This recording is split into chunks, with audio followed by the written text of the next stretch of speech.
fireplaces. It's hard to carry on when you feel all alone. Now I've swung back down again. It's worse than it was before.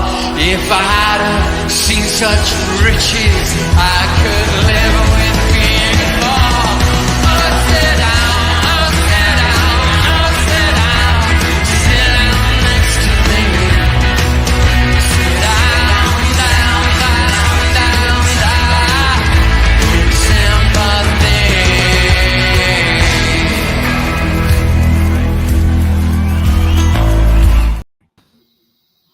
Good evening, good evening, good evening. Now, it don't get much better than this, people, with these absolute legends here on the screen. We have got, of course, Tony Claude. Hasn't been on for a while. Tony, how you doing, my friend? Hey, Jez. I was here recently, actually, I think 2 weeks ago or so. I was here on the show with you. Enough. That's not recent. Yeah, yeah, definitely. But big up to everyone. I'm down here enjoying this, relation seeing Jez on the show, Oregon Gooner, my brother Matty down there, Ken.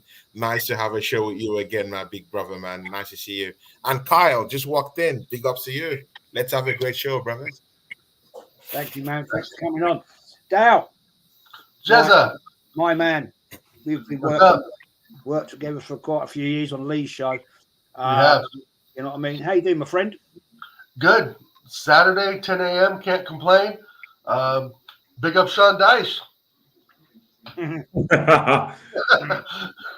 no, great to see everybody. Thanks for the invite today. Top panel, top chat. Let's dive into it. Yeah, it's good. Matty, got your Nigerian shirt on, so we know where you're going with that one. Good to see you, my friend. How you doing? Going well, fellas. Going well, man. Yep, rolling with Nigeria this weekend. AFCON. My Niger brethren, they're pulling for them, and then always, man. When I saw the lineup, man, it almost brought a tear to my eye, man.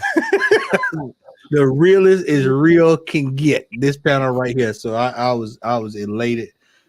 Always good to see Kenny. Kyle, it's so good to see you again, brother. Dal. Tony, always good to be with you, and Jez, it's always glad to be over here with you as well, my brother. Absolutely. Ken, thanks. Come on, my friend. You're going to be at that game. Oh, he's gone. Oh, well, there you go. You're going to be at the game tomorrow afternoon. Big game. Right, it's absolutely massive tomorrow. For both teams. Need the win for different reasons. Liverpool, because this will just cement what we feel now that they're probably slight favourites for the title, and us. It decides what we're going to compete for, whether we're going to compete for the title or compete in the top four. Because Aston are smashing Sheffield United pieces, and it's only half an hour. They're 4-0 up. So 36 minutes, they're 4-0 up. Spurs found a way to drop points against. Everton, boo-hoo to them. So, I don't want to be part of a top four fight. I want to be part of a title fight. So I'm really worried. Yeah, good point, mate. And we have, of course, the volcano that is Kyle Walsh in the building. It's been way too long, Kyle. Way too long. It's been way too long, Jays. And thank you for having me on your show again tonight. It's always an honour, and it's great to share a panel of real men here. It's great when I read the lineup and I saw Kenny's name and Matty and Dal and Tony, Claude. I was like, this is a great lineup. So I appreciate the chance to be on the show and express my opinions. And big up you guys. And I hope everything goes well for you for next week, Pat. Cheers, man. Well, let's get into this then. We're going to start this lightheartedly. Mikel Arteta. He must feel an absolute clown for his statement with these two players, Ben White and Zinchenko. Because now apparently at Arsenal, it's all you have wife swapping. I mean, how can you get it so wrong? To say that you're sharing a house, and they're sharing wives. Tony Claude, man, Come on. I mean, it's a joke, isn't it? It's seriously. Jazz, it's more than a joke. Jazz, I need to also say to you that Arsenal is fighting deeply within itself a whole host of barrage of media misgivings. I'll just take you through it. We have a goalkeeper who came out to the media, yeah, and said he can't concentrate in a game for 90 minutes. We have a striker who came out and said, you know what? Scoring goals is not my stronghold. All in the media, our media image, it's damaged. See, we do have, yeah, a player who would loaned out is going to come back to Arsenal next season, who is out there having some set stuff with his dog or whatever, you know. And now we have our manager right now who is saying that, you know, our players are wife swapping, swingers, basically. See, Jess, it's not looking good. It doesn't look good. It's bad, you know. And again, sometimes we do also forget that this manager is a rookie manager. You know, he doesn't know doesn't know how to actually conduct himself in public. Mostly when it comes to things that deal with, the public image of this great football club. You know, for him to say that was absolutely out of line. And even if the players were even doing that, is it in your place to actually say something like that in public? Our image is we're not doing quite well on the pitch. It's not looking good, Jezza. I'll just keep it short and sweet like that. Yeah, I mean, it's obviously a doubt. I mean, it was obviously a mistake. He obviously got his words totally arse about tit. I don't know, Jez. I mean, come on, man. I mean, you know, if I was Ben White, right, and Zinchenko, I'd be going absolute. I bet their wives are. Yeah. I bet their wives are going, what? Yeah, I mean, come on, man. Well, I mean, it just sums up like exactly like Tony just hit the nail on the head. It sums up from, you know, the keeper not having confidence, our striker not being able to put the ball in the back of the net, Arteta eating meat from a man's hand in Dubai, to wife swapping with the Ukrainian Bart Simpson and so forth, Jazz. I can't call it. But you know what I can call is our left side of the pitch is absolute dire shit right now and not in form at all. The whole left side of our pitch, of our squad, is absolute crap. And so I'm looking forward to tomorrow's game. I'm going to say 2-1. I know I'm diverting from the topic a bit, but the thing is we've got to let this media shit go and concentrate on what's at hand, and that's tomorrow's game. Because the fact of the matter is he's going to invert Zinchenko. Havertz will probably get a start, and we're going to be right back to where we were, I think, at the beginning of the season, playing crap, slow football. Yeah, good point. Look, we ought to stay in this too long. Matty, it's a terrible thing to say. Total cock up by the manager. And, you know, I'm sorry, if you are a top flight, well, let me say it this way. If you want to make out it's like you're a top flight manager, you don't get things wrong like that, man. Seriously, come on.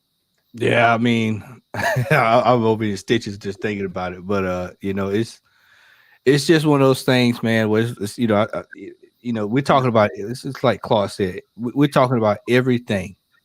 Everything. You just look at it's a circus. It's what I refer to it as. It's just the Barnum and Bailey FC. I'm just waiting on the snapshot of Arteta with his head in the lion's mouth. You know, to take it up a notch. To be frank, we're pretty much just talking about everything except trophies. I just wish that we were out talking about winning trophies the same way we're talking about everything else. Yeah, fact. Kenny, I mean, I know in our WhatsApp group there was when it came out. I mean, the comments were quite funny. It's like, what am I? I mean, Lee said, "What am I reading?" I mean, it's a joke. Did you say that? No, I think with Mikel, he was just trying to. Again, it must be bastard humour. He was trying to be funny about it. It was a poor aimed joke, but you know that's him as it is. If I was him, I would just say I did see it, and it'd be dealt with internally. Didn't have to sort of add fuel to just nothing. Here a day, I'm glad someone has got Zinchenko said, mate, come on, mate. Mm. You know, we're winning this game comfortably. You know, you're not doing your job properly. You know, you're not. You know, there's times when we're going to need you defensively, and you're letting us down. You know, you're letting teams come back into games. I've had enough of it. You know, Benjamin White would have thought about Salah's goal at Anfield, and look how the momentum's gone downhill for us since that game at Liverpool. So you know, it's about time someone had a go at Zinchenko. Arteta, you know, the best thing he could have done was just say, look, that's what I want. And what my players to show passion. That's it. But you know, only he would do that. And he's again, when we want calm for a big game, he just created unnecessary storylines. Silly bang. Yeah, absolutely.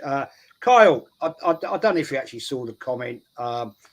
When I saw that comment, I was like, what's he talking about? I agree. He obviously tried to make a funny thing out of it, but it just didn't go down very funny. I mean, you know, if you, mate, were a player at Arsenal Football Club and he said that about your girlfriend, you wouldn't be very happy, would you? Nah. No, James. Like I hear fans there making excuses about his English. Arteta's in England for the last 20 years. He knows English perfect. So I think he was cracking a joke instead of just saying like what Kenny Ken said that he didn't see it or whatever. But he cracked a joke, it backfired, and now the fan base are all talking about this. The paparazzi's on about it. So the biggest game, like let's make no mistake, tomorrow is one of the biggest games in the last number of years for Arsenal Football Club. And here we are, like a pack of clowns, like a circus, talking about this crap. And to be quite honest, Jace, to answer your question, because of the respect you have for your wife, for your girlfriend, your partner, whatever the case may be, if Arteta said that about my partner, he know all about it on a Monday morning. Close your mouth. You don't. There's a line you don't cross, and that's a line you don't cross. But then again, Jace, this is Arteta for you in a nutshell. And here we are discussing about this on the eve of one of the biggest games in a number of years for Arsenal. Right. Joke, but this club has been a joke for many years now, so there's nothing new there. Let's see what they're going to do about it tomorrow. Well, good point. I just want to quickly, and we're going to get into this. Wolf Fan Division Top Man, thank you, mate, for the super chat. Big up Uncle Kenny, Kyle, Tony, Matty, the Oregon Gooner, of course, Jezza. Smash those likes. Thank you, mate, for that. I'm going to start with you on this one, Tony Claude, please. Good point from Wolf Fang. Talking about everything but trophies, mate.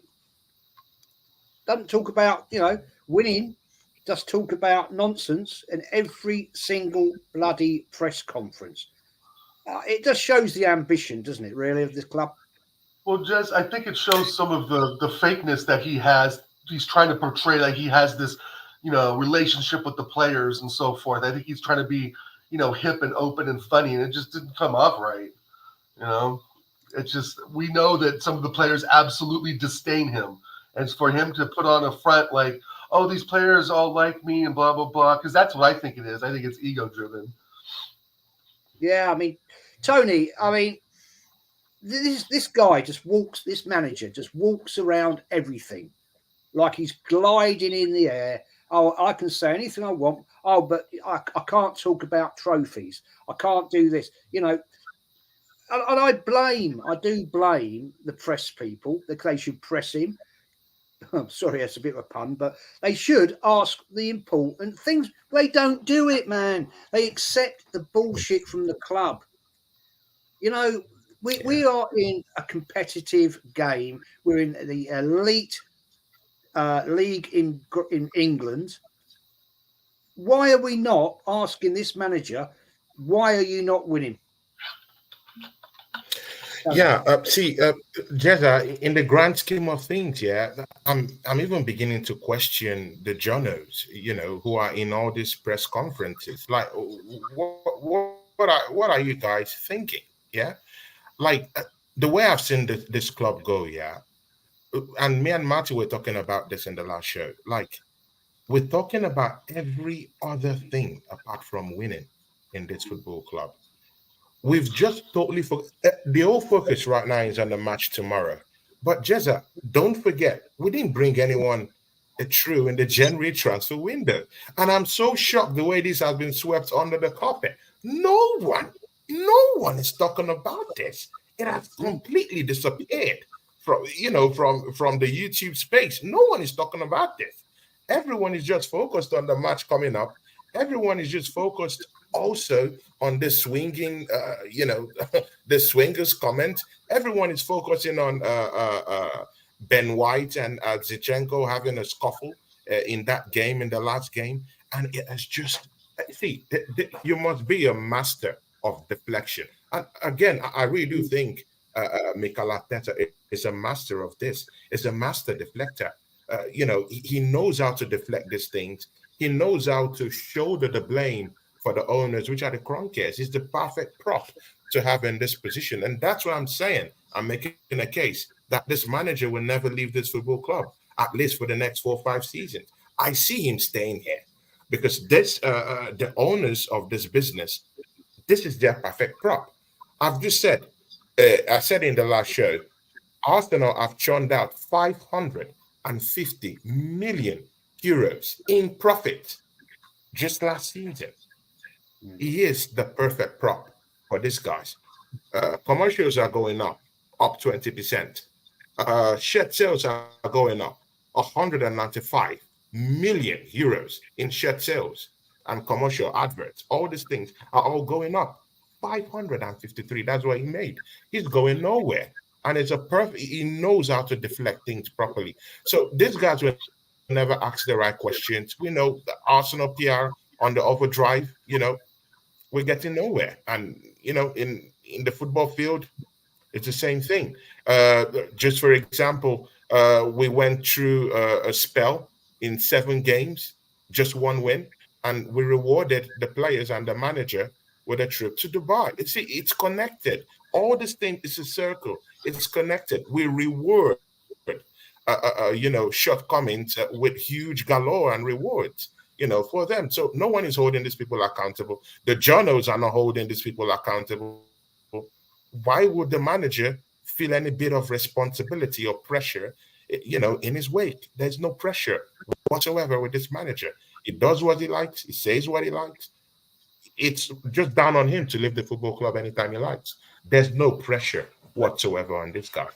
And I'm sorry, Kroenke isn't even giving him any pressure at all. He just made money for him. Why would he send the guy who has made money for him, at least posted huge profits for him, at least for the last 5 seasons? This guy has posted 550 million euros profits for them. Why would they send him all away? Great point. I'm going to come to you, Kenny, on that. It's a very good point, man. Nobody presses this manager, Kenny, to actually answer decent questions. You know a lot of these journos. You know who they are. And it's a great point Tony just made there. All the time, this manager is making money for this club. I can't see any change. And that worries me, Kenny. Well, that's always been away for us. Let's not forget that the minute we left, the minute we moved in, we talked about moving into the Emirates. It was all about monetisation of our great club.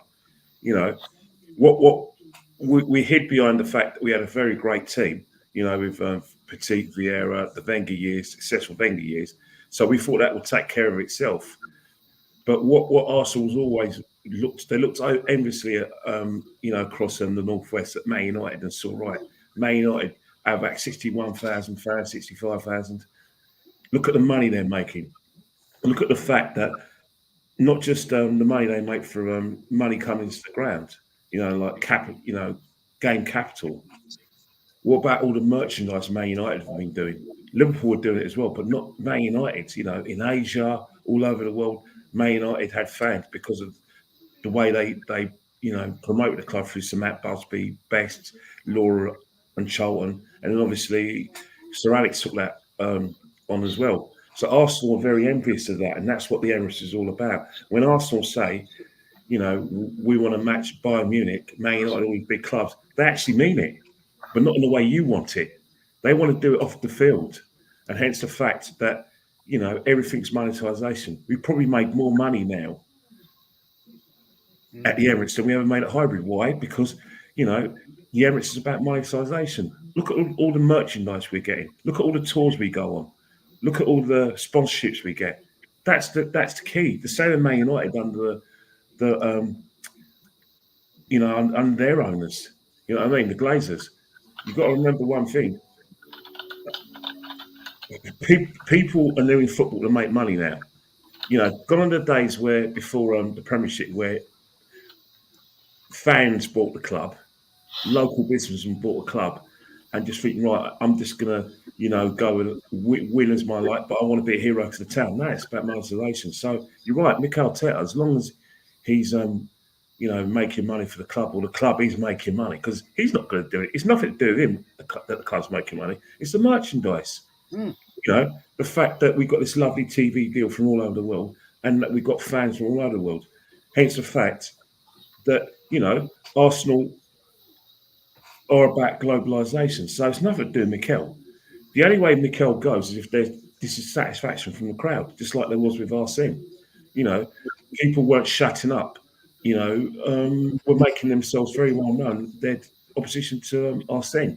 Going on TV, or the TV cameras just couldn't ignore it. They couldn't ignore it. As much as they tried to shout us down, they knew something was wrong from the radio phone-ins, and then they turned up to the process. Even though they were trying to say the numbers weren't great, they knew there's an undercurrent feeling. Right now, there's nowhere near that for Mikel. So Tony's got a point. It's down to the fans to, sharpen the fangs, start gnashing their teeth and saying what they feel. But at the moment, he's got a high approval rating. There's two Americans here. So they, you talk about US politics, senator, elections, or the US elections that come into your country at the end of this year. High approval rating for Mikel. So we've got a problem now if he F's up, and we know he's going to F up because he does it all the time. Yeah, we move this along. I've got quite a few things I want to talk about. Matty, I'm going to come to you. Slightly something different. We've now rebranded London Colney. Got a different name on it. Arsene Wenger's creation. And we've now sold that for money.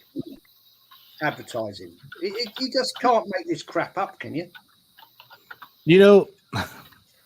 There's two ways I can tackle this. Because I heard about it on our show I did with Tony. I wasn't quite sure, so I didn't speak on it. I didn't know what was going on. But since you just dropped the bomb on me, there's two ways I look at this. It really sucks. It really sucks that we sold our soul. But I guess if we was going to spend the money like we had some damn sense, it probably wouldn't bother me. But I know what's going to happen. It's just going, like Tony said, it's going in the coffers. This club is, and Goonie know what I'm talking about when I say this. In America, it's the commercialization. And when I say commercialization, I mean full-on commercialization. Every aspect of the football club is now going to be designed to make a profit. They're going to start selling the bathrooms after a while. Toilet seats sponsored by Kleenex. We're gonna have soap that's gonna be sponsored by somebody. Washing powder, I mean, just every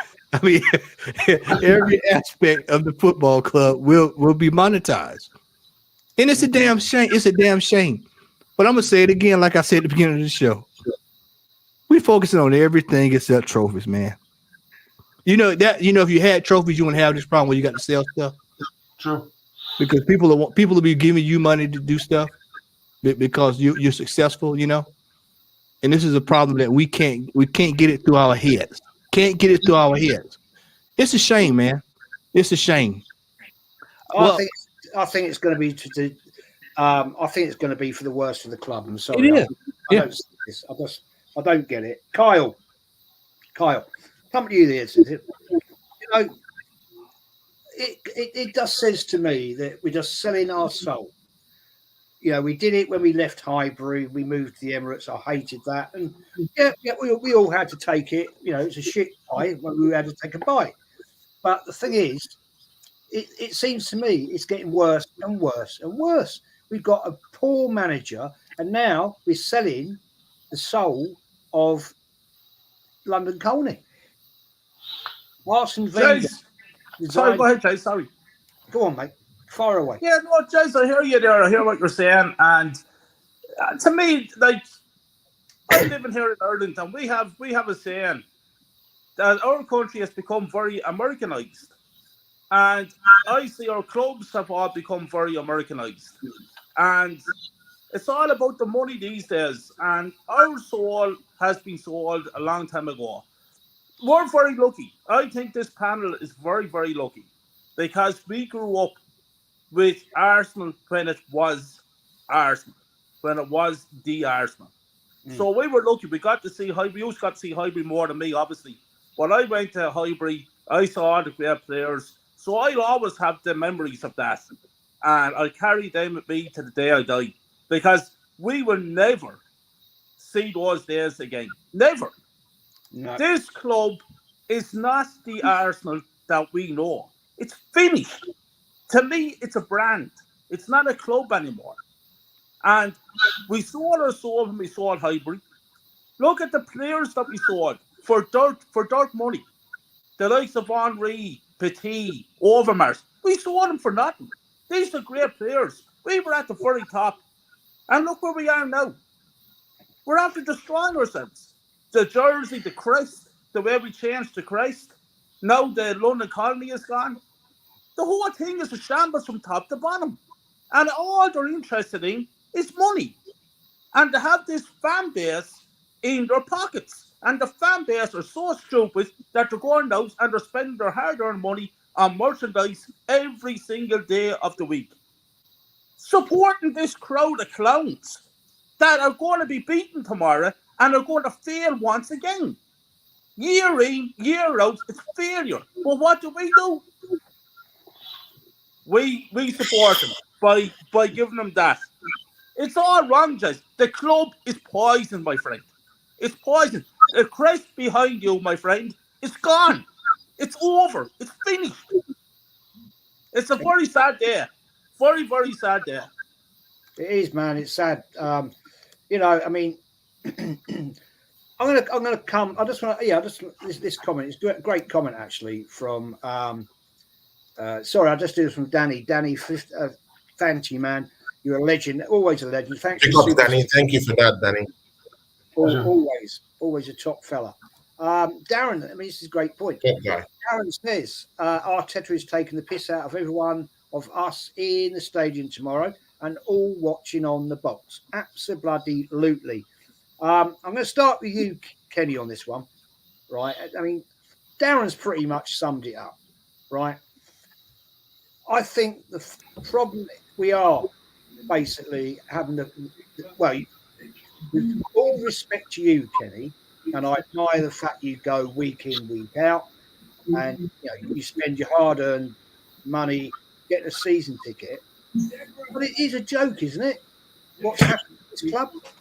Well, look, the thing about it, it has. Let's face it, we go because we generally think, maybe this season we are going to get the success that we deserve, and you go there and hope, more than expectation. That has been the way since we moved to the Emirates. It wasn't like that at Highbury. No. When I went to watch Arsenal play at Highbury, I expected us to win. I knew that between 2001, 2005, I knew that I was going to see Ashley Cole Perez and Henry pirouetting down that left-hand side, scaring the living hell out of teams. I knew that would happen. And I loved it. I knew we'll win. At the Emirates, I'm not so sure because simple reasons that our desire for monetisation of our great club coincided with Chelsea's, desire to put monetisation down the pecking order and actually try and get success. it coincided with Man United's renaissance under Rooney, Ronaldo, and Carrick, and Rio, and it coincided with Rafa, which was the worst of all time. That's where Arsene Wenger was allowed to take the foot off the ball. He should have been held to account, and do his bloody job, but he was allowed to get away with it because we're too busy worrying about this and how much money we're getting in, and that is what he's been in the Emirates. I'll tell you the most embarrassing thing, right? When I first went to the Emirates, it took 9 years, it took 8 years for that to stop. If you go to the Emirates Stadium and you look obviously up at the gods on the side of the stands, you have the hoardings, and it had everything Arsenal won, and it stopped at 2005. It was and it was empty. I remember going to a TV show during the Euros 2012, and a Chelsea fan live on TV. He was a presenter. He said, "Don't you love going to the Emirates where you go to the ground and you see the advertising holdings, everything Arsenal won, and it stops at 2005?" And apparently laughing their heads off. And I was so embarrassed. I had to put up with that until we beat Hull, and then we beat Villa, and then we beat obviously we beat Chelsea. Then obviously it looks a bit respectable. But that's my journey, Emirates. I haven't missed a game at the Emirates. I haven't missed a league game.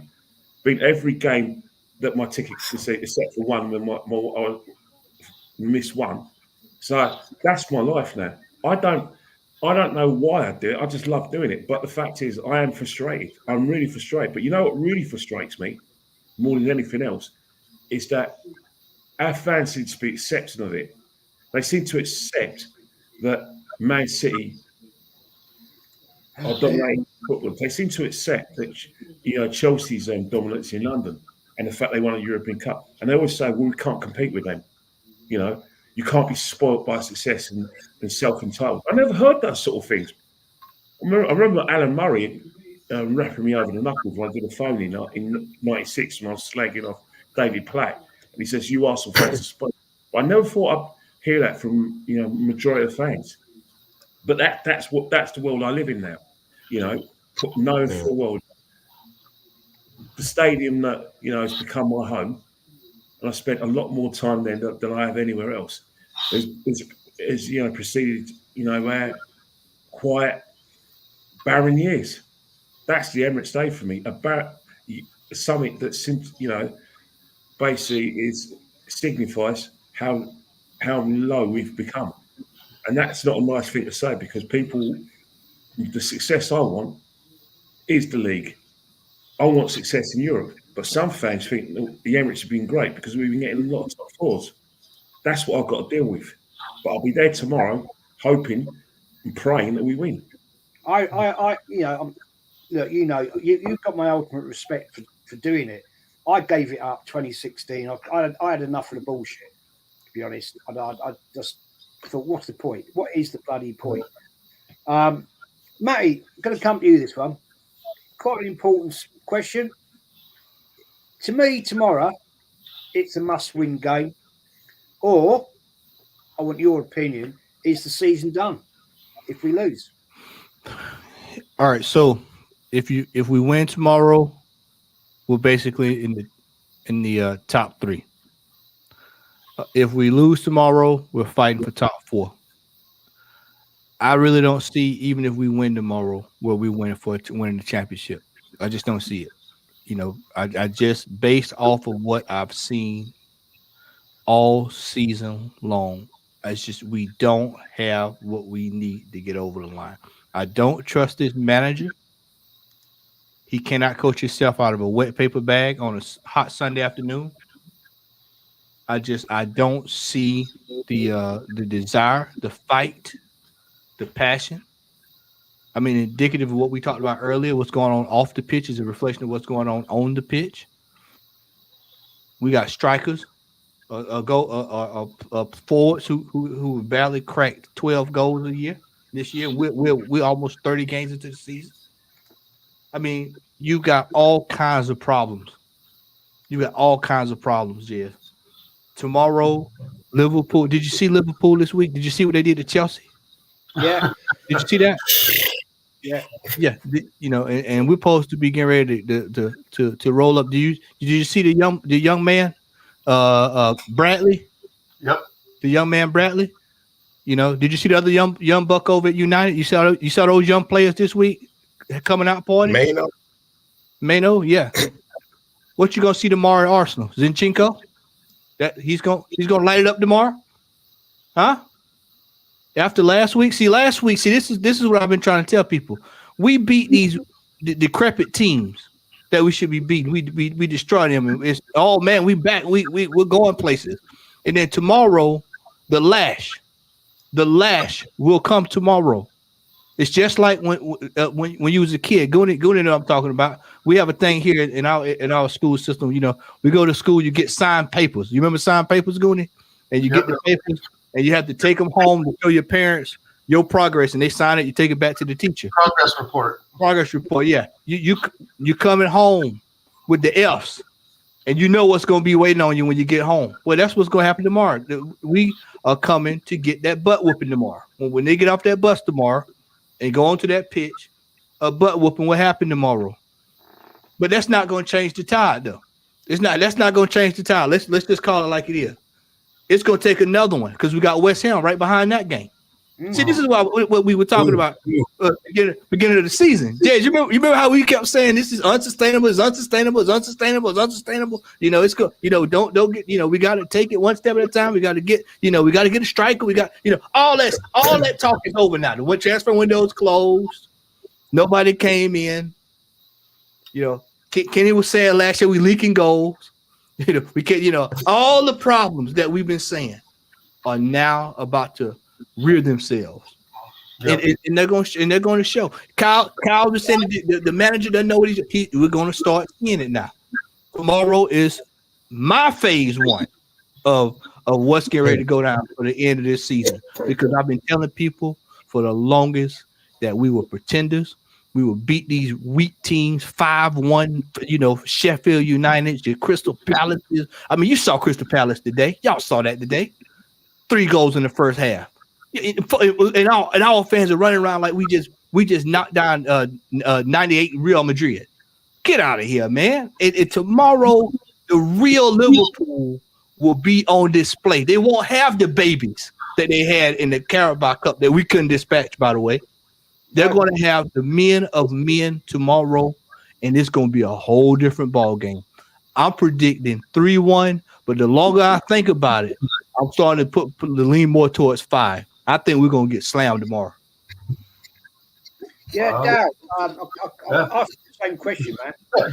It's a must-win game. If we don't win that tomorrow, to me, unless if Liverpool right now are playing for their manager. For sure. I mean, I watched the game when they were chanting his name. Fair play. Jurgen Klopp was emotional, and I can't blame him for that. Right. They're going to go all out for this, not just for against Arsenal. They're going to go all out to let him go at the end of the season with the Premier League. So, Liverpool have been undefeated for almost 18 months. The only loss they have this season was that bullshit refereeing call against Tottenham. If it wasn't for that, they'd be undefeated. So that's like you said, let's put that into context. That they've been playing for Klopp since the day one Klopp stepped foot at Anfield. Even though Klopp didn't get the results the first 2 or 3 seasons that he wanted, well, maybe the 3rd season, but it was a learning curve for Klopp. But you know what? He got it right, and Arteta hasn't got this right. Klopp wasn't at 20th at one point, right? The moment Arteta was 20th, that's when you should cut him. The moment Jorginho falls and Spurs tie us up at home, that's when you let him go. The moment that we lose the FA Cup, you let him go. We've had opportunity after opportunity to let this manager go and find someone new. But this club is a stepping stone club for players, Jez. I've said it before and I'll say it again. This is a club that players look to get Prem League experience and exposure and then go off to bigger and better clubs. That's the very biggest issue I see, and the problem I have is that we're not a final destination for top players anymore. We're not a club that top players look at and say, I'm going to go to Arsenal, I'm going to make an impact, and I'm going to win trophies. I can't think of one player in the club right now, maybe besides Saka, possibly Odegaard, because I think Odegaard wants to win because he's been a hobo his whole career, been switched off from club to club like Zinchenko and Ben White's wives. But the thing is that we cannot be this club that is just looked at as a stepping stone for better opportunities. I still feel Martinelli's going to leave. The right team comes in for Saka. He's going to go. Saliba, Gabriel, I don't feel any of these players are that dedicated to this club anymore. And that, I think, gets down to the real bare bones issue. And the thing is I think we're going to win Sunday. I go in against my boy Matty. I just don't see us getting thrashed 5-0 at home. What I hope for is a win, and I hope for a Declan Rice, header in the 89th minute. I cannot put us down to lose in such dramatic fashion. But I understand where Matty's coming from, because there's a dark cloud over us right now, and it's going to take time for us to work out of that. Yeah, the Crystal Palace victory was great, but again, Palace is getting rubbed out again today. So there's no real proof that we're that better than all these other mid-table teams. And we're going to be fighting for third and fourth, I think, if we lose to Liverpool, Jez. That if we lose tomorrow, it's a battle for third, because Villa aren't slowing down. They've had a couple of games where they lost or drew. I'm not 100% sure, but here they are slamming Sheffield today 5-0, just like we did, and working themselves up the table. There's so many instances that can happen. I still think we're in a fight, but I think after tomorrow, if we lose, the title's gone. But we're still in a fight for third. Hey, Jess, I want to jump in right quick. Correct me if I'm wrong. I'm sincere, all sincerity. Did we have our starting lineup against them in the Carabao Cup? Did we what, sorry, mate? Did we have our starting lineup against Liverpool in the Carabao Cup? I think Reece Nelson played. I think we might have had maybe one or two off the bench. Yeah. And we're playing the full team tomorrow. That's just the FA Cup. Not Carabao. Okay, excuse me. I'm sorry. FA Cup. Yeah, thank you, Tony. FA Cup. So yeah, we played the full. Yeah, so we played their children, and they beat us. And tomorrow we're playing the full. Okay, I just let that sink in. Yeah, I know, bro. I'm not knocking at you. I know you trying to be optimistic, but I know what's coming. I'm trying to look at like ways we've won games against opposition where we've been, pressed, and we've had luck winning, in the last minute, right? I mean, Declan Rice a couple times, but then when it hasn't worked out, we've lost to West Ham and Fulham, and I can't see this game going any different. If we win, it's going to be a 2-1 snatch and grab. Right? Yep. I just don't see. I'm sorry, bro. I just don't see them pounding us 5-0 at home. What happened? It could, but I just think that we will be more prepared for that. I think there's more in this match for us than maybe some people think, but that doesn't mean the tide is going to turn our way. You know what I mean? If we win tomorrow, this has been my thing. If we win tomorrow, are we gonna win against West Ham? I think Jess said this a couple of weeks ago. He said something along this line. We need 3-6-9. We need 4 or 5 wins on the spin. And until we can get to a point this season where we can win 5, go on these streets, we need a run. Then all bets off, because all this season has shown us is that we'll win 2 games here, drop 3 there, win 1 here, drop 3 there, win 2, drop 3, draw here, draw. The consistency is all over the place this year. There's really not any consistency. So I think that's the bigger question is, let's say we do beat Liverpool tomorrow. Are we going to beat West Ham and whoever's behind them? And then are we going to be able to do that and take care of Porto all at one time? That's why I said big questions are going to be asked in the next couple of weeks. I think that once we do, sorry to interrupt, Tony, real quick. But I also know that there's a tendency that when we do pull out these wins, let's say we pull out a 2-1, tomorrow, that I do think that gives us some momentum to battle West Ham and actually give them a game. What I don't want to see is that we just turn to a completely different style of play. I'm too worried that he's going to go into West Ham. Oh, I got the victory at Liverpool. West Ham is a free hit, so I'm going to play a bit more defensive and just, play it out. Because we don't know what Arteta is going to bring from game to game. But you're right. Without the consistency, the Liverpool win means nothing if we draw against West Ham or lose. Okay. Tony, I want you to give me that breakdown because, to me, we've got to get something out of that game tomorrow. Yeah. Mm-hmm. If we don't, I think we'll just fade away. Give me your breakdown, mate. Jets. I think we're not looking at this squarely. We're actually even drifting far off. Do we have the kind of resources that Liverpool have coming into the game tomorrow? Nope. They have Bradley coming from the bench to actually try to bench Alexander-Arnold. Guys, are you seeing this? They actually have big hitters who will be coming up from the bench. Who do we have? Let's first start from the resources that Liverpool have. They've done good business in the summer. Mind you guys, don't sweep under the carpet that these guys refurbished their entire midfield in the summer. Let's don't forget about this, guys. They brought in Gravenbach from Germany. Yeah, not even Premiership a worthy kind of signing per se. They brought in Szoboszlai, Dominic. They brought in McAllister, who has played his football in Brighton Football Club, but he's out there. Look at how he's playing, transformed completely. They brought in what they need, and right now, because they have a very, very good youth setup. In fact, they have professionals handling their youth setup. They could be able to bring in and call in Bradley, Colin Clerk, Jess. They could call in Curtis Jones, in which our club shamefully and shamelessly wanted to go bid for this in this January transfer window in the first week. Let that sink in. Jess, these guys can call on Kwanzaa to come in to put a shift in for them in their football club. They do have Darwin Núñez to create chances for them, not necessarily to score goals, but just to create chances for them. They do have Diego Jota, who enjoys and relishes to play in the Emirates. It's his home. They do have lots of players. Who do we have coming up from the bench to play for us? Fabio Vieira is in here.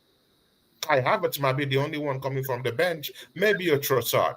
Who do we have that will competitively come in and change this game for us? So in as much as we're talking about the third game, the West Ham game, how about this game?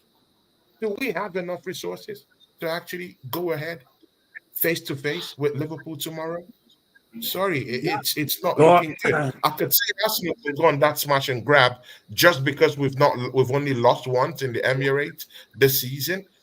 But apart from that, man, there are no other positives about this. No other positives. We played Liverpool in the FA Cup, and it was 0-0, man. Because I think I'm going to ask you that. I want you to answer the question I've asked everybody else. And I'm going to come straight back to you, start with you on another one as well. Go on, man. Yeah, no, just saying that we played Liverpool in the FA Cup, Jace, and it was 0-0. 15, 20 minutes to go, and Claude saw that Martinelli came on for Arsenal, and he turned Trent inside out on 2 or 3 occasions. So he brought on young Bradley, fell home right back, and he moved Trent into midfield. 15, 20 minutes to go, and 2-0 to Liverpool. And what happened was Martinelli didn't get a touch of the ball. So Liverpool, for me, tomorrow will beat Arsenal. There's no doubt about it.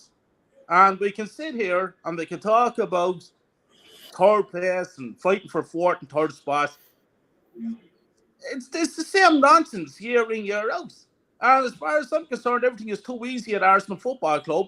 And I honestly believe once Arteta gets top 4, his job is safe. Where's the ambition? Tomorrow we're going to be in the Emirates Stadium. Great chance to try to push to win the league title. But we won't. We blow it like we do every year.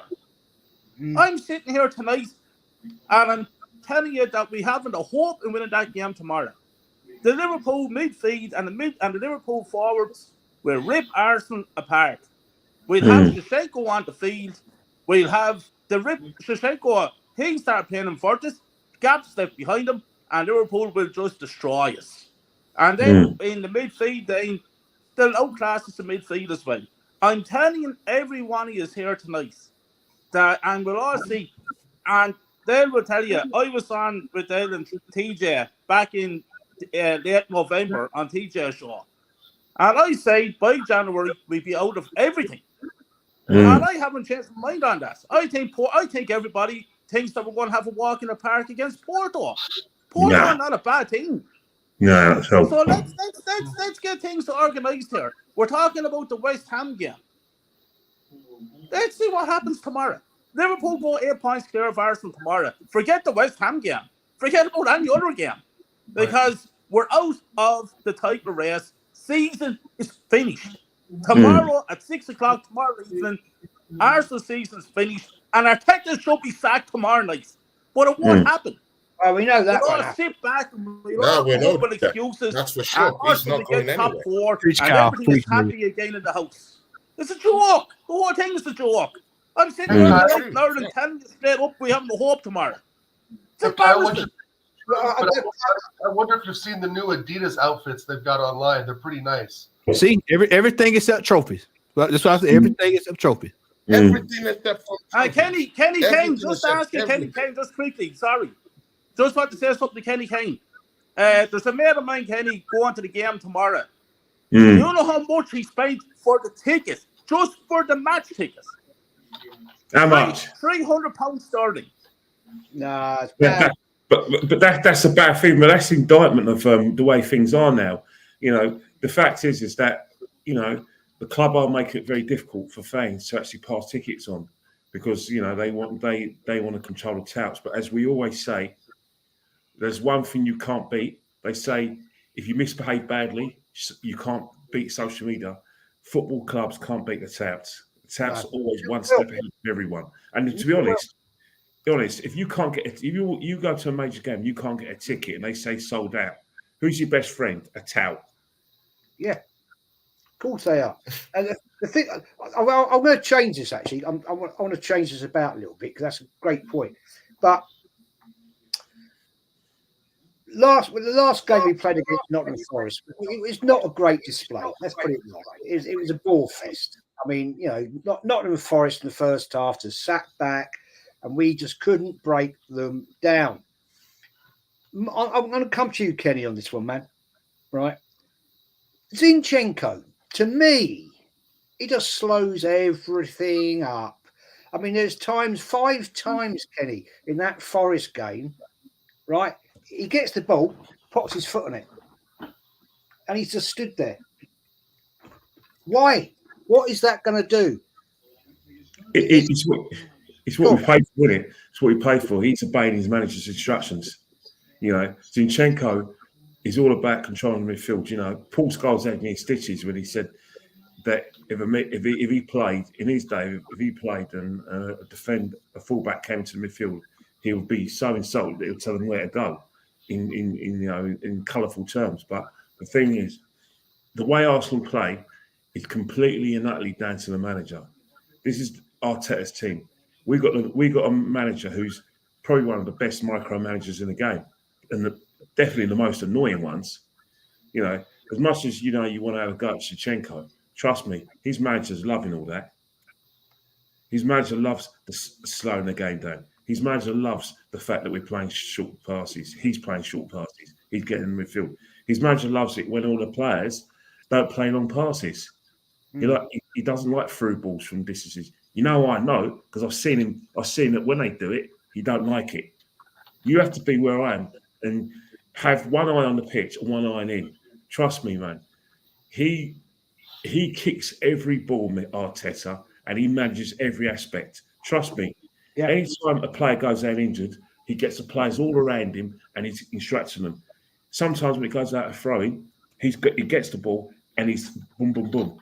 This is all down to Mikel and what Zinchenko requires him. Don't get me wrong. Zinchenko is happy with that as well because he loves the feel of the football. But in terms of, as you say, being more progressive, playing at that high tempo, you know, Arteta seems to think that's a swear word because he, as I said before, he's worried and he's shitting himself about a counter-attack. He's absolutely. If there was ever a manager that's scared of the counter attack, it's him. But there again, most teams, you know, you can say the same for Jurgen Klopp. You can say the same for Guardiola. But this guy got burnt last season. Got burnt.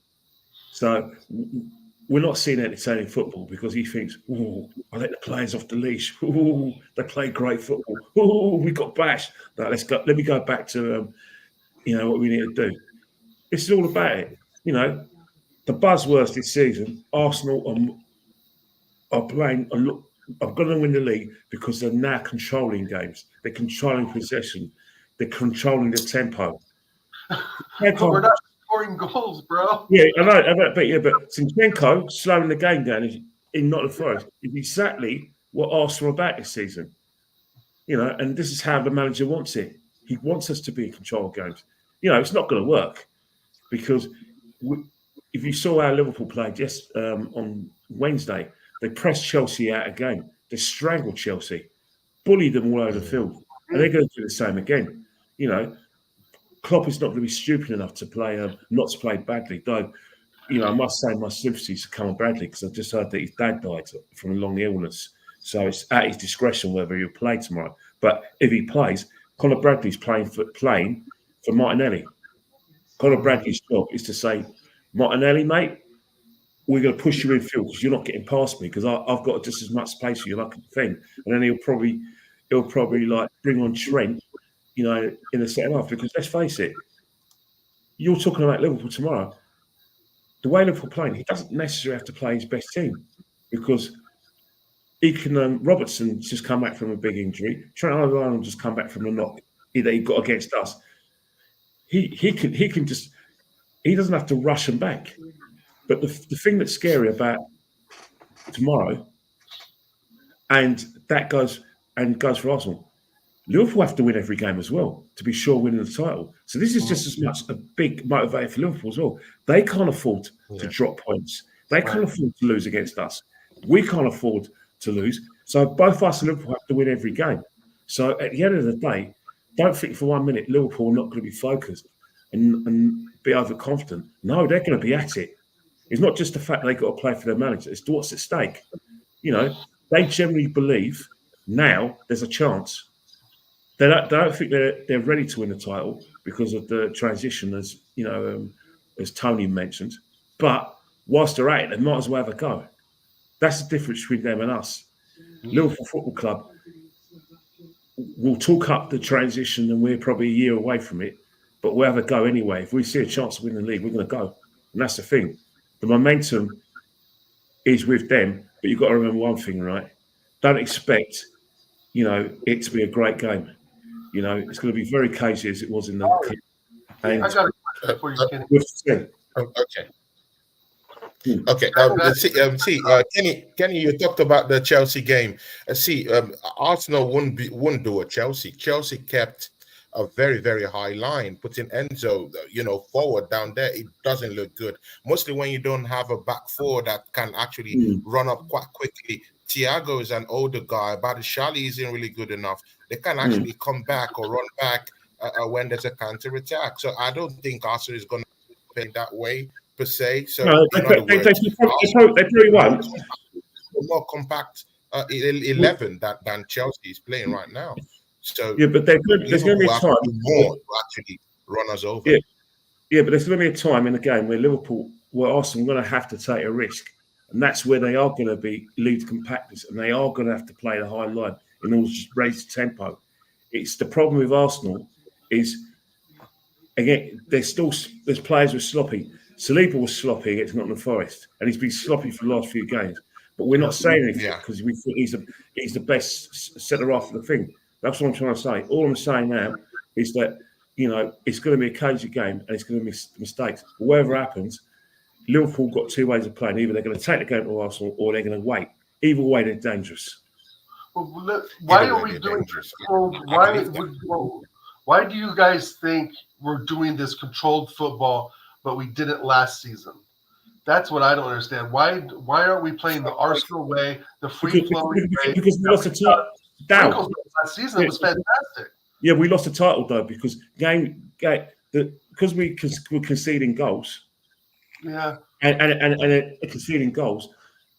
And, our luck was running out. We didn't have the same luck against, we played Liverpool, West Ham that we had against Bournemouth and Aston Villa.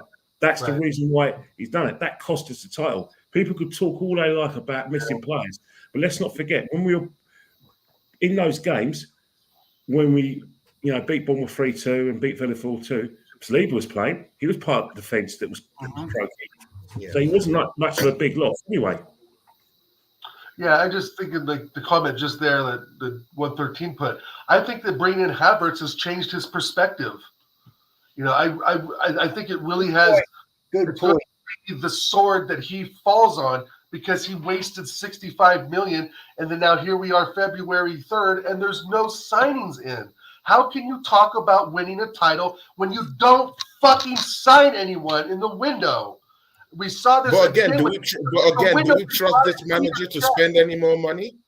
Oregon Gunner, do you trust this manager to spend any more pounds of this football club? But that's the money problem. I don't trust him to spend any more money. I don't either, Tony. And like He's you said, going to the waste money's it. there. The money's there, like you said. The revenue from merchandise, blah, blah, blah, blah, blah. The 20% this, the 29% that. Tony, you laid the facts out. The thing is that I don't trust him either. And the thing is, it's starting to look like the board doesn't trust him.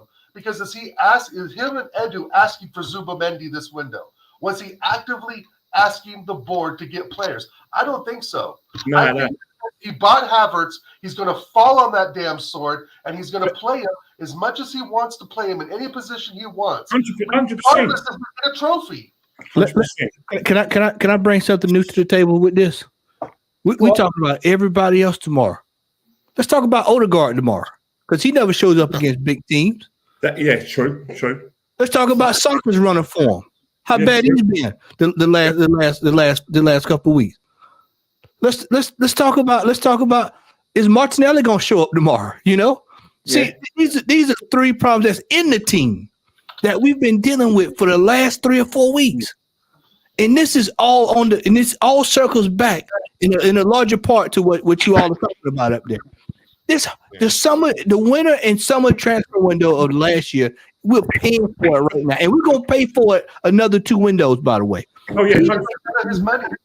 we can't get rid of players in this. Nobody wants them. I told Tony today. From now on, I don't want to hear anybody refer to them as dead wood because you can refurbish wood. You can make a table out of it. You can get a chair. You can make a.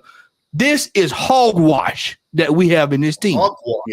Hogwash is no good. Absolutely no good. And tomorrow, these players have got to go. This is what I would like to see. Somebody pull their damn pants up and go out there and lace up their boots and be a man tomorrow. Is what I would like to see. That's how we're going to win games. But the thing is, I think what it is, if you're spending about over 200 million pounds in one transfer window, I think the club are going to be loath to give him any money I agree. You know what? I think what's happened is I think Arsenal Football Club are shitting their pants. And I think not the only club, but a lot of clubs are shitting their pants because of the fact that the Premiership are actually, for once, not messing about. They're not messing about. They didn't mess around with Everton. They gave them probably enough chances to sort themselves out. Said, right, 10 points, off you go. They're definitely going to do Everton again, and they're going to do Nottingham Forest. So what's that? The club are thinking, oh no, not me. And then you've got the Man City situation where the Premiership said, yeah, we're going to give you as much time to get yourself to give us some evidence, or we're going to have you. So I think what it is that for the first time in years, clubs are scared of FFP. They weren't before, but they are now. Yeah, Kenny. I think what the situation is this is down to the club, not to do with Mikel. It's down to the club. Mikel's part of that the transfer committee, but the fact is that I don't know if he's going to ask for players. But I can tell you one thing, right? I wouldn't be surprised if he was told in September, that's your lot, mate. Yeah. We're hearing something on the grapevine that something big is going to happen. That certain clubs are getting it done, and they probably said, right, your old club Everton's going to get done. and we're keeping our eyes on Newcastle, despite the fact they've got all these billions, can't spend it because they can't get rid of players. That's why you hear about players like Joe Linton's, Guimaraes, all of them seem to be going now. All of them seem to be going because that's the thing. People are shitting their pants about FFP, and Arsenal Football Club. You know how they like to be seen as the club that likes to do something right. Hey, could you imagine? And I agree with what you're saying because could you imagine if we did something? Because we would get hit harder than anybody else.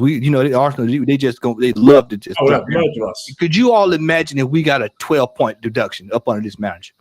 Could you just think about that in? Just let that sink in. Let that sink in. If we was to get popped and get a 10-point deduction with this manager, could you trust this man to get us out of the?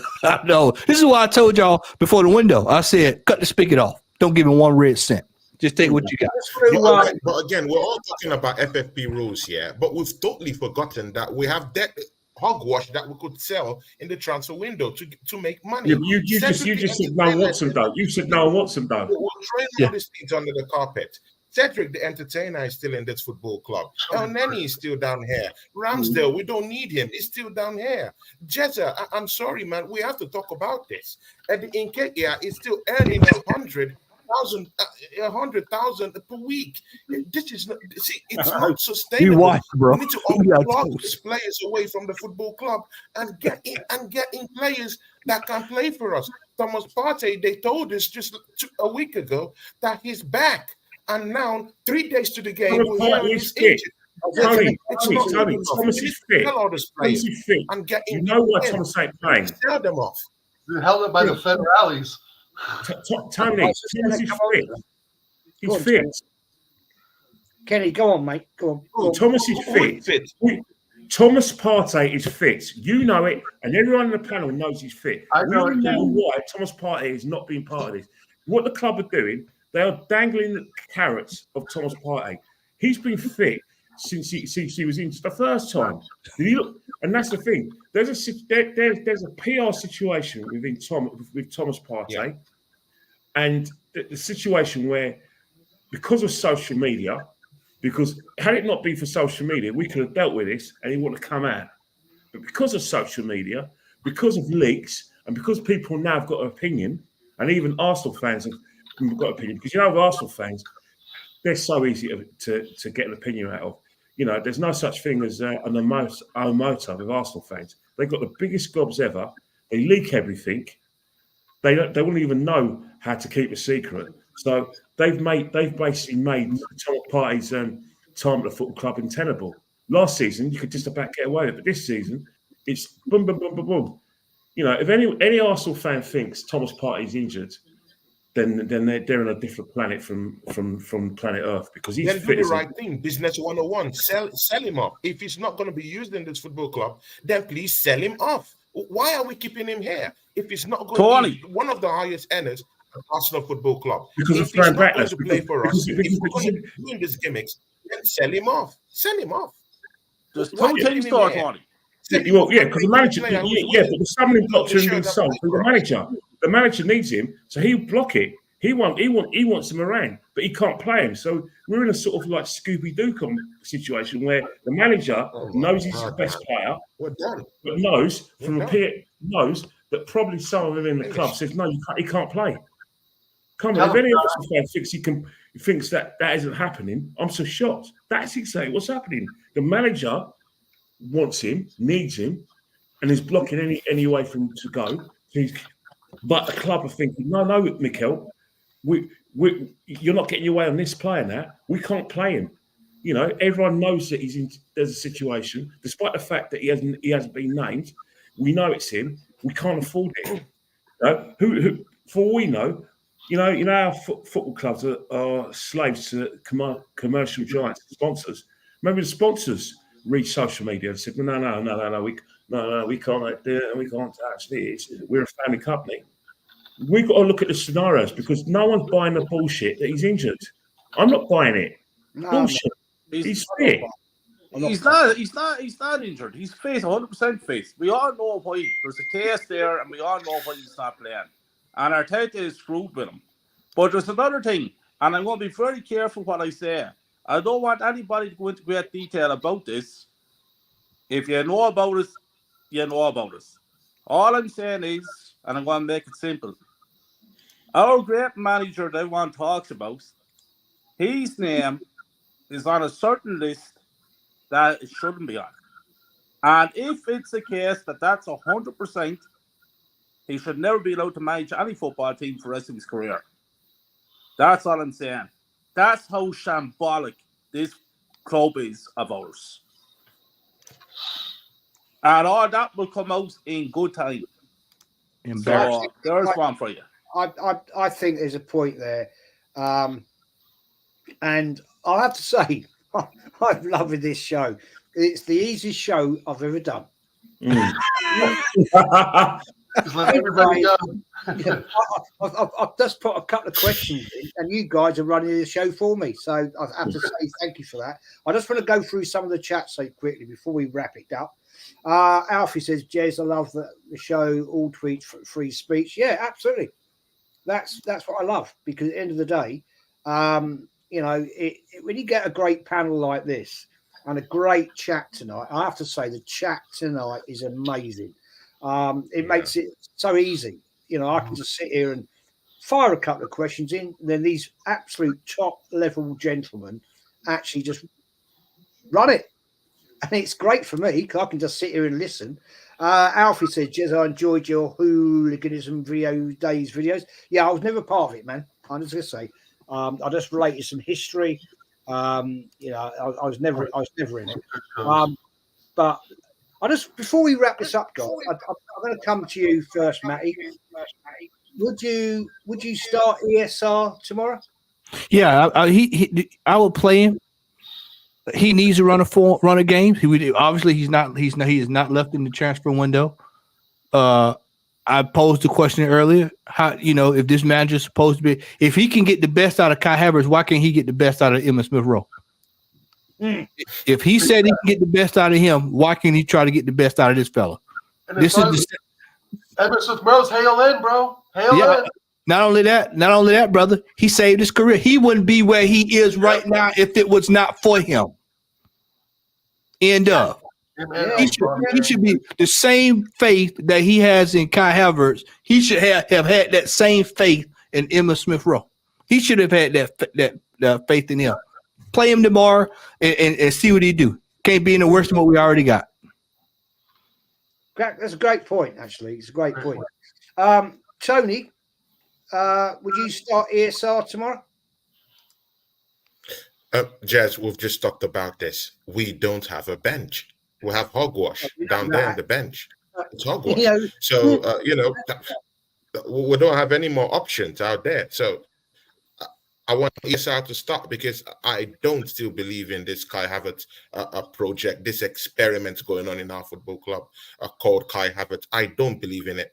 And even if we're to even believe or have any belief in this guy, because I always believe in giving people a chance, then give him a chance from the bench. You know, let him start from the bench. Actually, the goals he scored this season has been to prove us wrong, like prove people wrong. Actually, he has scored from the bench more times than I can remember. So why don't we just put ESR? He needs a run of games to kind of like have that match fitness and all of that. I would have preferred maybe a Jorginho because I would have wanted this matchup to be a little bit controlled the way we play in the midfield. But that one too, he doesn't have match fitness. The manager hasn't played him. He hasn't started a competitive game in like about 10 games in a row. So we're screwed at the end of the day. So Jorginho is not there. Emmy Smith Rowe is just the best bet to have down there. Give him a run of games. At least he's going to come there, create pocket spaces, run into space himself, create a lot of chances at in the final third. And again, if Gabriel Jesus is up for the fight, he can have chances to get in on that act. Don't you also forget that we're also good in set pieces. If we're having more of those corner kicks directly from the intrusive nature of Emmy Smith Rowe, we're also a physical a set piece threat. We have Gabriel Magalhaes, who could actually create threat from those positions also. ESR is our best bet. Let's bring Kai Havertz from the bench, Jezza. Yeah, good point. Yeah, fair play. Well, yeah. It's interesting when you've got Jurgen Klopp bringing on youngsters. Well, we don't see Arteta doing that. We just binned 3 yesterday. One of them was going to be the greatest player outside of Messi. He's gone. This is the Arsenal fan base bigging it all up and talking bullshit. But there we go. Now, it's funny. Right, ESR. I'm kind of the yes and no for that. I like what Tony had to say about Jorginho, even though I absolutely don't really rate Jorginho. But I can see a case where our midfield 3 could be Rice on the left, Jorginho at the CDM, and of course Odegaard on the right. And the only reason why I say that, Jez, is because I don't want Rice running all around in front of the back 4 doing everything. Right? If he's not focused on attacking and getting into advanced, attacking positions, I think we really need that 5th attacker, and Rice has to be that guy. I go along with what Danny says a bit. I don't know if ESR is 100% match fit. I think he's ready to play. I think his mind's ready to play. His legs are ready to play. His heart. But I don't think he is 100% match fit, especially for a match of this caliber and intensity that we're going to come up against. But with that said, I absolutely don't trust Jorginho either, right? So it really is a double-edged sword. But I can see Jorginho doing Jorginho things, hopefully not falling down like he did at, with Spurs, but slowing the game down to where Rice can receive the ball maybe a bit deeper, which doesn't bring Odegaard as deep, right? Because that's the issue we've been having. Odegaard's been coming too deep. He gets the ball. We do nothing in front of the 18-yard box. But if Odegaard can get up the pitch, Rice can be that number 8. I think there's something there. Because Szoboszlai then would have to be chasing Rice up and down the pitch the whole game. And like I said before, instead of Rice trying to do everything for everybody. And I think Jorginho can fill that role in front of the back 4. I think there's some actual, some actual quality there. Speed, not so much. Decision-making, but still, it's an experienced player. I know we all don't really rate him. He was a surprise signing. But I think in games like this, maybe some of his seniority and experience will come through. I think we do need to have Rice on the left to fill that hole because the left side is absolutely pony right now. Martinelli is out of form. Zinchenko, do I need to say more? Havertz, come on, really? To me, he's a sub for Odegaard. I think that whole left side of struggles. It has problems. But I think Rice would help alleviate that. And again, I don't want to see him chasing ghosts in front of the back 4 in midfield the whole game like we have been seeing. So to me, I got to say Rice, Jorginho, and Odegaard. Okay, yeah, that's a good point. But the thing that scares me is that Rice progresses the ball a little bit more slower. Rice progresses the ball slower. So I have a problem with that. But the biggest thing here, Jez, it's the runs I need, Tony. But the biggest thing here, Jez, is I get that. But the biggest thing here, Jez, the one I'm more scared about, this is why I'll shut up my mouth, is Zinchenko. He's a very, very key guy in that matchup tomorrow. See, Jezza, if he dares to invert and doesn't come back to do his job and run back and defend for us, although he has already claimed he can defend. But if he doesn't come back to defend, Jezza, we might just be leaving a whole lot of space down that left-hand side. And trust me, Diego Jota, Diego Jota will be smiling and licking his lips to have a bite on that one. So that's where we have to be careful. Very, very important. We can't turn this game into a basketball game. We have to make sure it's very, very controlled. We have to be compact at the back, compact in the midfield, and controlled when we go forward. So Zinchenko, see, guys, if you have to pray for him, pray for him tomorrow. Tomorrow is a big game, and Zinchenko, it matters a whole lot that he has a good game for us tomorrow. I'll be honest, mate, I'd rather we started Tomiyasu personally, but we can't. Kyle, mate, ESR, and I'm going to come to Kenny, and then what I'm going to do a round robin of your match predictions. James, listen to the lads, the gentlemen they're talking about players starting and all. We're in serious bother. I'm listening to names like Jorginho. I would actually beat Jorginho on the race, and I'm actually at my heaviest I've ever been. Jorginho is like a statue in midfield. What would these young Liverpool players do with the likes of Jorginho? You're talking about Odegaard. Odegaard was missing in all the big games. Tomorrow's a massive game. Where would Odegaard be? Who are we going to He'd be play? nowhere again. Who are we Then going you're to play? talking about Shevchenko. You're talking about Havertz. You're talking about ESR. ESR played against Nottingham Forest the other night. He was absolutely brutal. This is the caliber. This is the standard of our team. Facts. So it doesn't matter who we play in midfield. We can sit here all night and talk about formations and players. You can talk about ESR. You can talk about Havertz. You can talk about Odegaard, Jorginho, El Neni. These lads ain't good enough. Right. And tomorrow it will be proved. So would I start ESR? I probably would start him over Havertz. I start any of us on the panel ahead of Havertz. But let's see what happens. I think Arteta will pick Havertz tomorrow. I think Havertz will play, Declan Rice will play, Odegaard will play, and probably Jorginho. But it doesn't matter, James. What I'm trying to say to you is that the players we have just simply not good enough. And tomorrow we'll prove it. Yeah. And I don't want to hear excuses. I'm sick listening to excuses. Preach. Same. If we get back tomorrow, that's it. I don't want to hear excuses. I want heads rolling. And I want next summer to come. Man, you know that. It's not going to happen. But next summer, ship out 40, 50, 60% of this squad because these lads ain't good enough. I'm telling you, Jace, there's so many players overrated, overhyped. It's not even funny. And we're missing the point. Another thing that none of us are talking about is what are we going to get from Saka tomorrow? Bingo. Is he going to perform or is he going to be like a statue out in the wing like he has been? Kyle, 10 goals in 30 games. Yeah. Saka. Well, there you go. Kenny, man. Would you start ESR tomorrow? Well, the thing about it is, if we were playing the attacking football that we were playing last season, you have to start ESR because he's actually perfect for that position that, Granit Xhaka, allegedly made his own. If you put in ESR in those sort of positions where he's making late runs to the box, that's ESR. But so you would start him on that basis. If it's a must win game, yeah, definitely from a footballing perspective. But the way Arsenal play, he won't start. He'll come off the bench, but he won't start.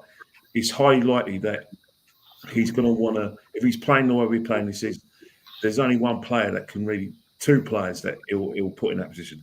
One is Kai Havertz because he's trying to mould him into that kind of player, and Jorginho just to give us some control. Try and keep possession because unfortunately, one of the things that that we can't afford to do is lose the second balls. No. If we lose second balls against this lot, it's over. It's over.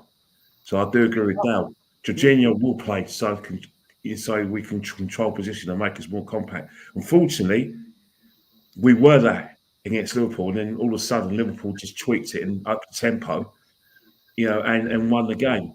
So even though we do control possession, if we don't score early and the game gets into like that sort of like nervous territory, then you'll put your money in Liverpool to do it. So that's one of the reasons where probably if you want to take a risk, play ESR. But you and I know that we're not going to risk anything. So sadly, I think Jorginho or Havertz will play instead of Emile. I totally agree on that one, actually, because I've just quickly, I want to get your match predictions. Zeno put in this one: Ramsdale, White, Saliba, Gabriel, Kiwa, Zinchenko, Rice, Odegaard, Martinelli, Jesus, Saka, 4-2-3-1. I think if we played that lineup, mate, we're going to get absolutely piped. Personally, I respect to you for that, but Tivois, yeah, I'm not sure about that one. Anyway, let's get on match reactions. Let's get Kyle. I'm going to come to you, Kenny, Matty, Dale, Tony. I'll give you mine right now. I'm going to actually go 1-1. Kyle, give me your 3-1 Liverpool. Okay, fair enough. Kenny, Best we can hope for is a draw, but it's going to be no good to us. But it's the best we can hope for. Yeah. I mean, it's not.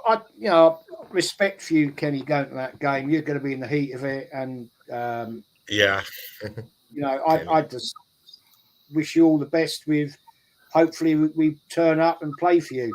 You know what? The thing we got in our favour is at least regardless of who the opposition is. The fact is we've last time we played Liverpool, we lost two on a trot, and we were there for plucking.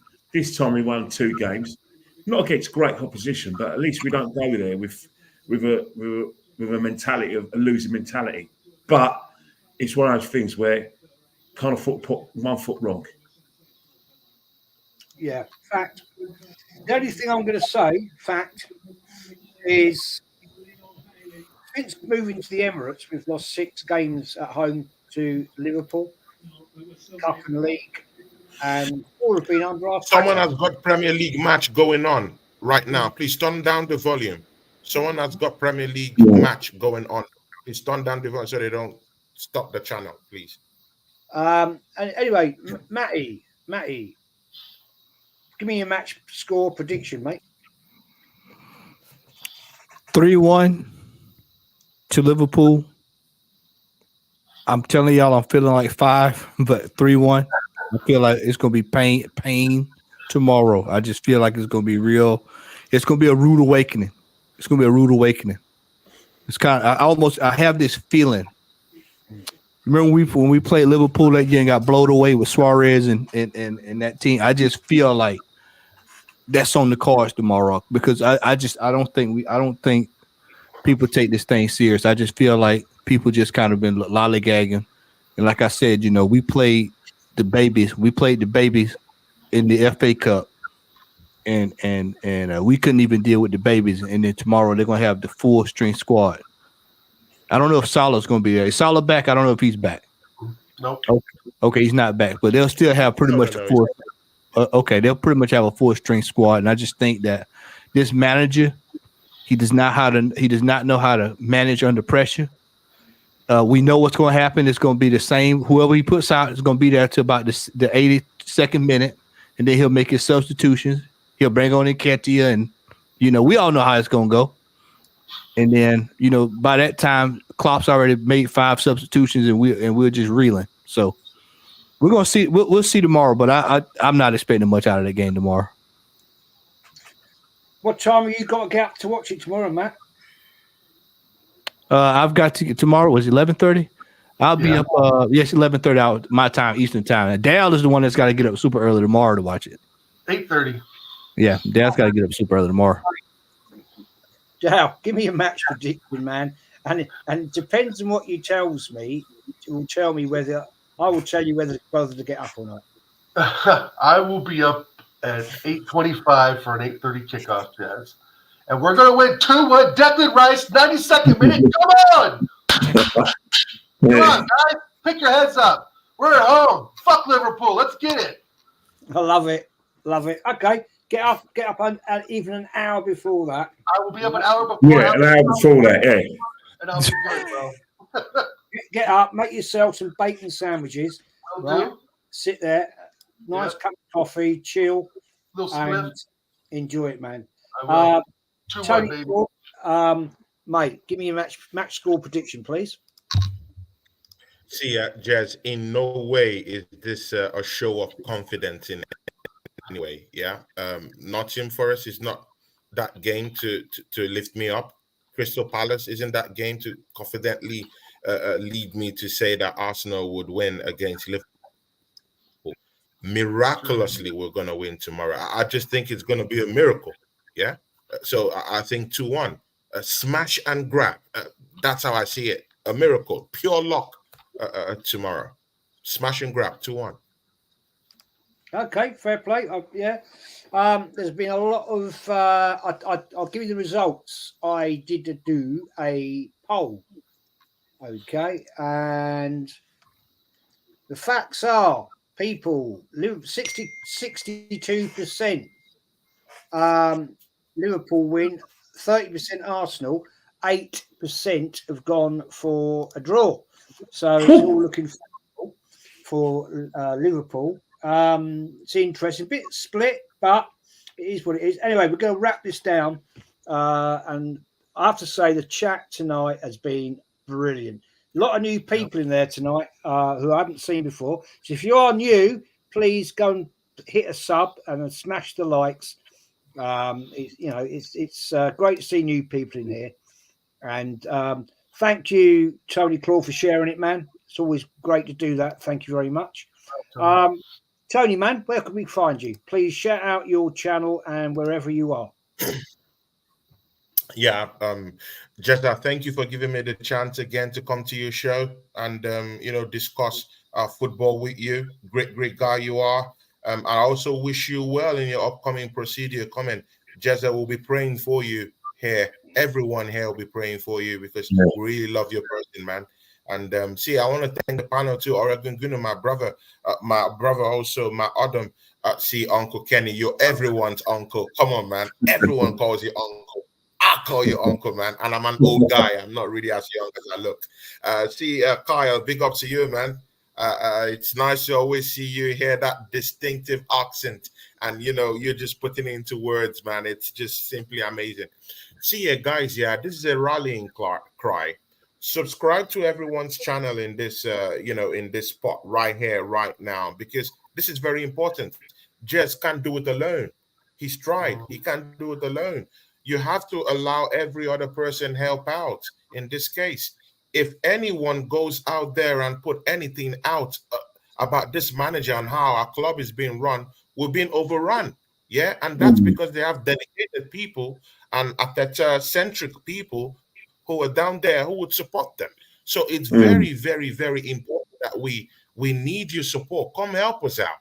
Yeah, because we're not getting that same support that these other guys are giving Ateta and the football club when they're not doing the right things. So, come support me at Tony Claude Gunner TV. Come help out. Everyone is heard on my channel. And please subscribe and follow every other person that's down here. Big ups to you guys, yeah. One love. You guys are the true heroes, as I was saying. Nice one, Tony, man. Nice one. Great. That's great. Dow, my bro, worked with you for a long time. Yes, sir. Shout out where we can find you, what you're doing. Shout out the American Idiots with TJ and etc.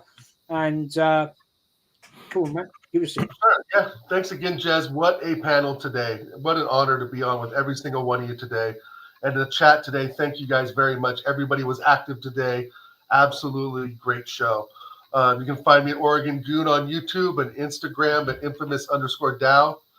And what more to say? What a show today. Thanks a lot, Jess, for having me on. And again, blessings coming up for Monday's operation.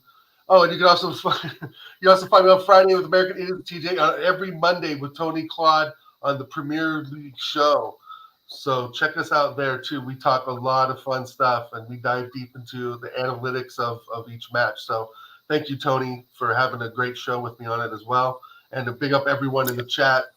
Let's get it. Tomorrow's a big day. Biggest game of the season. Yeah, 6-pointer for me. Yeah. Matty, as always, Southern Gooner, top fella. The quality of stuff you do with Lee when you do your watch-alongs is legend. Please shout out your channel for me now. You can follow me here on YouTube, Southern Gooner. Jez, I want to say thank you, brother. This was absolutely a feast. I enjoyed listening more than I did talking. That's just the dialogue today was top shelf. So easy tonight. Top shelf, man. You guys just did it. I just sat here and threw a couple of questions and you boys ran it and I could just sit here and listen. I appreciate it, brother. I appreciate it. It's absolute blast, man. Want to wish you a speedy recovery. Get you some rest. Don't rush back. You know, Arsenal put you right back in the hospital. Don't rush back, buddy. Don't do that. Hey, mate, if we lose tomorrow, I might not. That's what I told Lee. I told Lee. I said, I hope we win so that way we don't get Jazz messed up before you get there Monday morning. Because if not, well, we're gonna be in trouble. So hopefully we do win tomorrow so we don't get Jazz upset. But 5-0, man. 5-0. Yeah, well, listen. If they start pounding me like that, boy, I'm gonna have to just call Jazz and check on it real quick. Jazz, cut it off. Is it 911, Jazz? What's the number to call? Yeah. But yep, you can follow me here on YouTube, and tomorrow I'll be on with Lee and Ola on the watch along, so you can come over there as well. And then later on this week, I'm pretty sure I've got a couple of days off this week, so I'm gonna try to get a couple of days in with Tony because most times I'm working, so we'll probably put something together this week. So sweet, absolutely, man. Kyle, good to see you too, brother. Love you, man. Kenny Ken, absolute the best of the best. Thank you for having me on. I really enjoyed this as well. You know, it's been a good chat. And it's, we got a lot of things said, and there was a lot of ideas about how we approached the match. And obviously, you know, I had to get the Thomas Partey situation off my chest because it's one of things where it's harming the club and it's harming our morale either way. But in terms of the game, obviously, I'm going to look forward to the game against Liverpool. You know, we've had some great battles over the year. You can find me at Kenny Kane 1972. And Jez, as we said before, I hope you're allowed to watch the game tomorrow. I'm sure your wife and daughters will be worried sick about the effect you're having you. But at the end of the day, you know, wishing you all the best in the operation. You know, hope for the results you're successful. And, you know, like I said, put your feet up for a while. You ain't got much to worry about, you know, and then who knows, by West Ham, you'll be fit and raring to go. I will. And I'm just going to give you this, Kenny, as a good luck charm, right? Remember that? Oh my God, yes. How can you forget, eh? How can you forget? That's your good luck charm for tomorrow, mate. Oh, I need it because they're a good team. They're a good team, a good manager. But we've got a situation where we're in a title race and we've got to show why we're in it. You know, man up. That's all I've got to say to that players. Man up. Big up to you, mate. I'll be seeing you chatting with you very shortly, guys. Kyle, thank you, mate, for coming on. It's been a while. Mate, and I've thoroughly enjoyed having you back on now. And we need to see more of you, my friend. And absolutely, James. First of all, I'd just like to say a big up to you for having me on your show.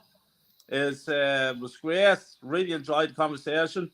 And just because you don't see my face around the place, I do listen to all your content, and I love all your content, all of you, every one of you.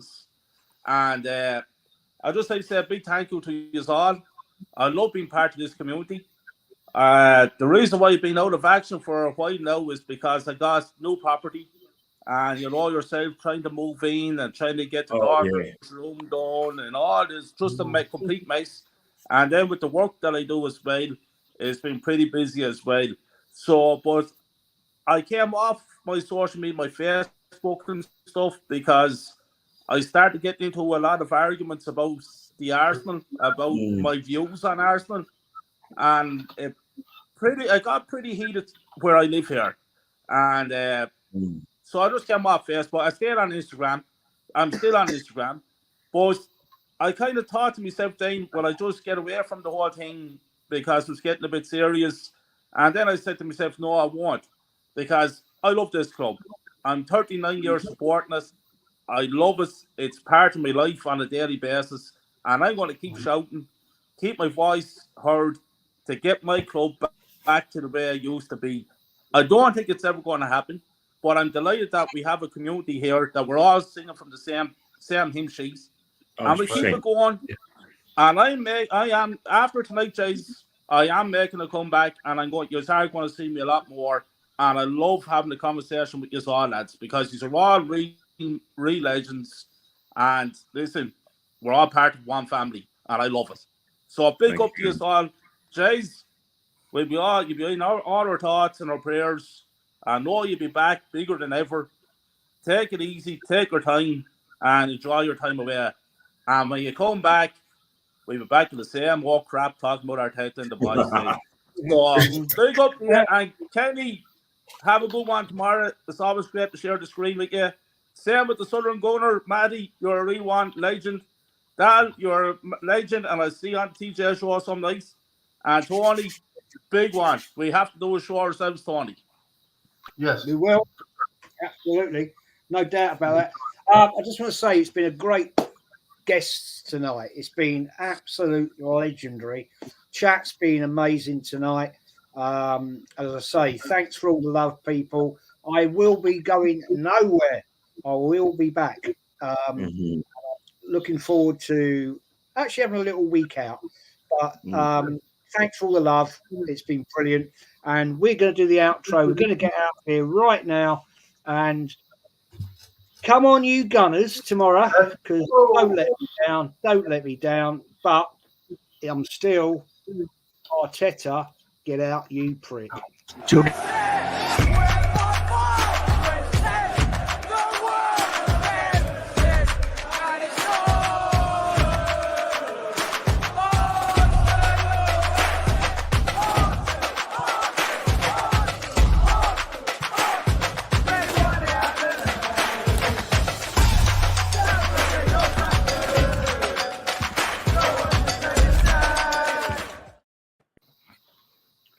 Outstanding, man. That was absolutely a blast.